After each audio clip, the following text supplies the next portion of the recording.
जय हिंद दोस्तों, ITI technical classes में आप सभी का स्वागत है। दोस्तों, राष्ट्रीय औद्योगिक प्रशिक्षण संस्थान इटवा का सिद्धार्थनगर के इलेक्ट्रीशियन के प्रथम वर्ष के प्रशिक्षार्थियों ने हाउस वायरिंग का प्रोजेक्ट बनाया हुआ है। ये हमारा हाउस वायरिंग किस प्रकार से किया गया है, आज इसके बारे में हम अध्ययन करने वाले हैं। ठीक है, तो ये जो हमारा आजकल घरों में हाउस वायरिंग हो रहा है, उसी पर आधारित ये हमारा प्रोजेक्ट है। आप देख सकते हैं bedroom, dining room, kitchen, parents bedroom, bathroom, living area, porch, इस प्रकार से हमारे घरों में वायरिंग होती है। तो ये हमारा 7 रूम का वायरिंग हुआ। तो ये हमारा वायरिंग इसी सर्किट के माध्यम से हुआ है। आप सर्किट का हाउस वायरिंग का सर्किट देख सकते हैं। इसी पर आधारित हमारा ये हाउस वायरिंग का प्रोजेक्ट किया गया है। विभिन्न प्रशिक्षार्थियों ने मिलकर यह प्रोजेक्ट तैयार किया है, जिसका नाम नीचे अंकित है। तो ये इलेक्ट्रीशियन के निर्देशक हमारे द्वारा बनवाया गया है ये प्रोजेक्ट इटवा का। तो आप देख सकते हैं जैसे ही खंभा से सप्लाई आता है हमारे मीटर में, इस प्रकार से मान लीजिए हमने सप्लाई खंभा का कनेक्ट कर दिया ला करके अपने एमसीबी में। एमसीबी से जो कनेक्शन आता है हमारा, वो आता है आइसोलेटर में। हमने आइसोलेटर लगाया है। आइसोलेटर हमारा ऑन ऑफ के रूप में कार्य करता है। केवल ऑन ऑफ कर सकते हैं इससे, किसी भी दशा में ये हमारा ट्रिप नहीं करेगा, चाहे वो शॉर्ट सर्किट हो, चाहे ओवरलोड हो, किसी भी दशा में हमारा आइसोलेटर ट्रिप नहीं करेगा। हमने आइसोलेटर को ऑन कर दिया। आइसोलेटर के बाद हमने आरसीसीबी यूज किया। आरसीसीबी का काम होता है जब भी मिली एम्पियर में हमारा धारा बढ़ता है कहीं, या किसी भी मनुष्य को मान लीजिए इलेक्ट्रिक शॉक लगता है, तो उस समय मिली एम्पियर में भी धारा अगर बढ़ता है तो क्या होता है, उस समय हमारा जो आरसीसीबी लगा होता है वो ट्रिप हो जाता है, जिससे मनुष्य को इलेक्ट्रिक शॉक लगने से बच जाता है और उसको मतलब मनुष्य बिजली से सेफ बच जाता है। नहीं तो अगर आरसीसीबी नहीं लगा होगा तो उसकी जान भी जा सकती है। इसलिए हमें आरसीसीबी लगाना आवश्यक है। आरसीसी के बाद हम डायरेक्ट आरसीसीबी से इनपुट निकाल करके एमसीबी को कनेक्ट करते हैं। तो आप देख सकते हैं मीटर में हमारा सप्लाई आ गया है। आइसोलेटर को हमने ऑन कर दिया है, आरसीसीबी को भी ऑन कर दिया है। इसके बाद पहला एमसीबी जैसे ही हम ऑन करेंगे, आप देख सकते हैं ऊपर वाले सभी रूम में जो 3 रूम हमारा बना है, बेडरूम, डाइनिंग रूम, किचन, आप देख सकते हैं सप्लाई ऑन हो गया। दूसरा एमसीबी जैसे ही ऑन करेंगे, आप देख सकते हैं नीचे वाले सभी रूमों में सप्लाई आ गया। इस प्रकार से हाउस वायरिंग किया जाता है। आप देखेंगे पहले हम देखो रूम में हमने एक बल्ब लगाया है। आप देख सकते हैं हमारा बल्ब ऑन हो चुका है। स्क्रीन टच कर लो साथ में, आप देख सकते हैं बल्ब हमारा ऑन हो चुका है। इसमें हमने फैन 3D के रूप में डेमो के तौर पर हमने दिखा दिया है, क्योंकि यहाँ फैन लगाना संभव नहीं है। फैन की जगह हमने एलईडी बल्ब को यूज किया है, और एलईडी बल्ब को हमने फैन की जगह यूज किया है। अभी दिखाते हैं फैन स्विच से हमने रेगुलेटर को कनेक्ट किया है। रेगुलेटर के माध्यम से जैसे फैन की स्पीड बढ़ती है रेगुलेटर के माध्यम से, ऐसे हमारा बल्ब का प्रकाश जो है बढ़ेगा।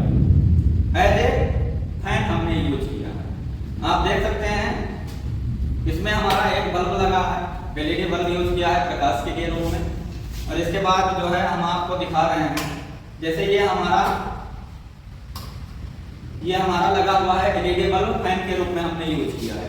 आगे आ जाओ, फैन के लिए यूज किया है। आप देख सकते हैं हमने स्विच को ऑन कर दिया है, रेगुलेटर ऑफ स्थिति में है, बल्ब हमारा ऑफ स्थिति में है। जैसे ही रेगुलेटर की स्पीड को बढ़ाते हैं, फैन की स्पीड बढ़ती है, उसी प्रकार से हमारे बल्ब का प्रकाश जो है बढ़ रहा है। आप देख सकते हैं इसी तरह के प्रकाश हमारा बढ़ रहा है। जैसे आ गया हमारा, इस समय फुल स्पीड में हमने रेगुलेटर को कर दिया है। इस अवस्था में हमारा फैन फुल स्पीड में ऑपरेट होता है। और हमने यहाँ डेमो के तौर पर 3D फैन यूज किया है, उसके स्थान पर हमने बल्ब लगाया है।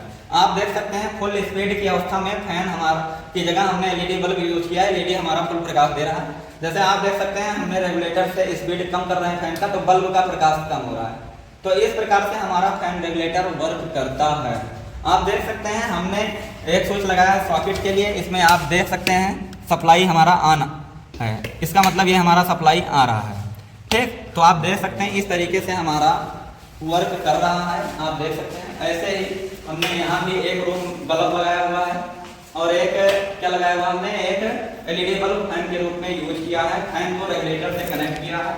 आप देख सकते हैं जैसे ही रेगुलेटर को स्पीड बढ़ा रहे हैं फैन का, वैसे ही हमारे बल्ब का स्पीड बढ़ रहा है, यानी कि प्रकाश बढ़ रहा है। तो ये हमारा इसी तरीके से फैन रेगुलेटर वर्क करता है। ऐसे ही हर रूम में वायरिंग किया गया है। यहाँ भी आप देख सकते हैं, यहाँ भी हमने 3D फैन को दिखाया है कि ये हमारा एज ए फैन यूज होगा। ऐसे ही आप यहाँ देख सकते हैं, यहाँ भी हमारा सॉकेट लगा हुआ है। ऐसे ही हर रूम का वायरिंग किया गया है, एक बल्ब, फैन, सॉकेट, ऐसे ही हर जगह हमने यूज किया है। ऐसे बाथरूम में बाहर की लाइट जलेगी, बाथरूम के अंदर एक लाइट जलेगी, बाथरूम के अंदर एक हमारा बोर्ड लगा हुआ है जो गीजर के लिए लगा हुआ है। कभी भी आपको गीजर लगाना हो तो आप यहाँ गीजर का यूज कर सकते हैं। ठीक, तो ये हमारा है बाथरूम का एरिया। आप देख सकते हैं ये भी हमारा एक रूम है, एक बल्ब यूज किया और एक हमने फैन यूज किया। आप देख सकते हैं प्रकाश बढ़ता है, धीरे धीरे आप देख सकते हैं। ये देखिए फुल स्पीड में कर देंगे तो ये हमारा फैन की जगह बल्ब हमारा फुल स्पीड में प्रकाश दे रहा है। तो इस तरीके से ये हमारा रहा हाउस वायरिंग। हाउस वायरिंग आजकल सभी के घरों में हो रहा है, लेकिन तरीका क्या है हाउस वायरिंग करने का, इसको जानना बहुत ही जरूरी है आप सभी प्रशिक्षार्थियों के लिए। ठीक, कभी भी आप अपने घरों में वायरिंग करें।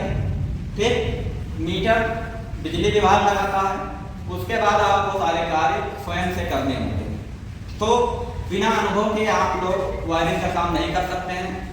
जब एमसीबी के बाद आप आइसोलेटर कनेक्ट करें, आइसोलेटर के बाद आरसीसी भी कनेक्ट करें, जिससे भी इलेक्ट्रिक शॉक लगे तो मनुष्य को कोई हानि ना होने पाए। इलेक्ट्रिक शॉक लगने से डेथ भी हो जाता है, इसलिए आप आरसीसी भी लगाएंगे क्योंकि वो मिली एम्पियर में ऑपरेट होता है। शॉर्ट सर्किट, ओवरलोड और इलेक्ट्रिक शॉक लगने पर भी आरसीसी भी ऑपरेट हो जाता है। एमसीबी ऑपरेट नहीं होगा इलेक्ट्रिक शॉक लगने पर, क्योंकि वो ओवरलोड होने पर जो है ऑपरेट होता है। या शॉर्ट सर्किट अवस्था में, शॉर्ट सर्किट अवस्था में लोड बहुत ज्यादा बढ़ जाता है, धारा बढ़ जाती है, इसलिए एमसीबी ऑपरेट कर जाता है। लेकिन आप मान लीजिए इलेक्ट्रिक शॉक लगा तो इतना करंट नहीं बढ़ता है, तो इतना धारा नहीं बढ़ता है कि आपका एमसीबी जो है ट्रिप कर जाए, इसीलिए आरसीसी भी लगाया जाता है। आरसीसी भी मिली एम्पियर में ट्रिप होने वाला डिवाइस है, रेजिडुअल करंट सर्किट ब्रेकर। ठीक, इसलिए जो है आप आरसीसी भी जरूर यूज करें। ऐसा नहीं सब लोगों को वायरिंग करना आता है, लेकिन कौन सा एसएस रेंज कहाँ यूज हो रहा है ये जानकारी नहीं होती है। आप सभी प्रशिक्षार्थियों को ये जानकारी होना अति आवश्यक है। ठीक, तो हम उम्मीद करते हैं आप सभी प्रशिक्षार्थियों को हाउस वायरिंग प्रोजेक्ट अच्छा लगा होगा और अच्छे से समझ में भी आया होगा। तो अगर आप लोग को भी हमारा प्रोजेक्ट प्रशिक्षार्थियों द्वारा बनाया गया अगर अच्छा लगा हो तो चैनल को सब्सक्राइब कर लीजिएगा और अपने दोस्तों में भी शेयर कर दीजिएगा। आपके लाइक से और सब्सक्राइबर से हमारा हौसला बढ़ता है और अच्छे अच्छे प्रोजेक्ट लाने के लिए हमारे प्रशिक्षार्थी इच्छुक रखते हैं। धन्यवाद।